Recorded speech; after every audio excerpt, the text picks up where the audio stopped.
আসসালামু আলাইকুম ভিউয়ার্স, কেমন আছেন আপনারা? আমি আলহামদুলিল্লাহ ভালো আছি। অনেক দিন পরে আজকে আরেকটি ভিডিও নিয়ে চলে এসেছি। অনেক দিন অসুস্থ থাকার কারণে তাই ভয়েস ওভার দিতে পারিনি। কোথায় কি সাজালে দিলে ভালো লাগবে সেটা আপনারা আমাকে জানাবেন। এই বাসা সাজানো বা গুছানো নিয়ে আমি অত এক্সপার্ট না, আমি অজ্ঞ। তাই আপনাদের কাছে পরামর্শ চাচ্ছি, আপনারা আমাকে সাহায্য করবেন। এই ভিডিওটা আমি বেশ কিছুদিন আগেই করে রেখেছিলাম। অনেক দিন মাঝে দিয়ে অসুস্থ ছিলাম, যার কারণে আমি এই ভিডিওটা আপলোড করতে পারিনি। বাসাটা চেঞ্জ করব, নতুন বাসায় উঠব। তো দেখতে পাচ্ছেন নতুন বাসাটা আমি কিভাবে সুন্দর করে সাজিয়েছি। আর এই বাসাটা হলো আমার বাবার বাসা। ঘরের প্রতিটা জিনিস, প্রতিটা রং, টাইলস, সুইচ, প্রতিটা জিনিস আমি নিজে পছন্দ করে গিয়ে এনেছি। ইনশাল্লাহ বেশ কিছুদিন পরে এই নতুন বাসায় উঠবো। কিভাবে এটা গুছাবো, কিভাবে ডেকোরেশন করব, কোথায় কি দিলে ভালো হবে আপনারা আমাকে একটু কমেন্ট বক্সে কমেন্ট করে জানাবেন। আর হ্যাঁ, এখনো অবধি এই যে টাইলসগুলো, এই যে রান্নাঘরের যেই টাইলসটা, এটা হচ্ছে ফ্লোর টাইলসটা, এটা হচ্ছে একটু গ্লিসি টাইপের। কেমন হয়েছে জানাবেন। এই যে এই পাশে আরেকটা রুম দেখতে পাচ্ছেন, এই পাশের রুমটা একটু আমি আমার পছন্দের মতো কালার রেখেছি। এখানে আমি পার্পল কালার দিয়েছি। আর এটা হচ্ছে ব্যালকনি। ব্যালকনি থেকে রাস্তা দেখা যায়। পাশে একটা খুব সুন্দর রেস্টুরেন্ট আছে। এই যে এটা দোতলা একটা রেস্টুরেন্ট। আর এই যে এটার পাশে হচ্ছে বাথরুম। এখানে হাইকমান্ড দেওয়া হবে। এখানে কমারটা এখনো পর্যন্ত লাগানো হয়নি। আর এই যে এটা হচ্ছে রান্নাঘর। রান্নাঘরের যেই টাইলস গুলো দিয়েছি সেটা আমি সাদা রেখেছি, কারণ সাদা জিনিস সব সময় দেখতে ভালো লাগে।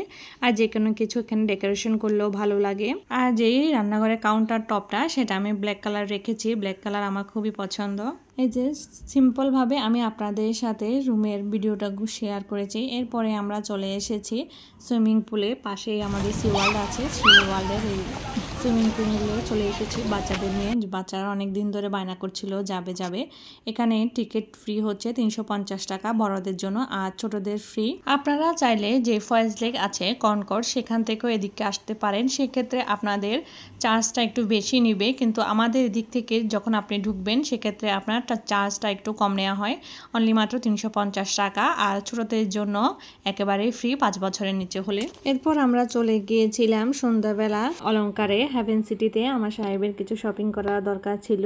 আমরা কিছু শপিং করব না, আসলে উনি বাহিরে চলে যাবে, ওনার জন্য কিছু জামা কাপড় নিবে। তাই বললো বাচ্চাদেরকে নিয়ে আমাদেরকে নিয়ে একটু যেতে, কি পছন্দ হয় উনি নিবে। ভাবলাম আচ্ছা ঠিক আছে, আমরা গেলাম সাথে। হেভেন সিটির নিচতলায় ব্লু মুন একটা শোরুম ছিল।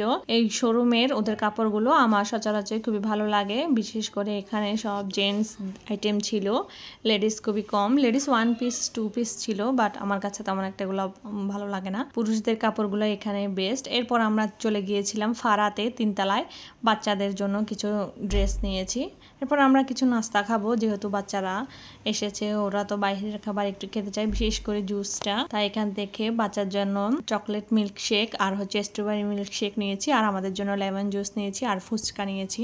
এরপর আমরা এখানে খাবার অর্ডার দিয়ে কিছুক্ষণ কথা বলছিলাম, আর আমরা ডেকোরেশনটা দেখছিলাম। আমি এই প্রথম গিয়েছিলাম এই হেভেন সিটিতে। এটা নাকি রোজার আগে উদ্বোধন হয়েছে, আমি বলতে পারি না, আসলে কাছে হওয়াতে তেমন একটা গুরুত্ব নাই, আর যাইও নেই। যেহেতু অসুস্থতার জন্য আমার মুখটা থেকে হয়েছিল, আমি একদম ঝাল একটা ফুচকা নিয়েছিলাম। কি বলবো, আর একদম বাজে ছিল। নাকি নবাবের ফুচকা হবে বলে, খুবই বাজে। লেমন খেয়ে দেখো। হ্যাঁ,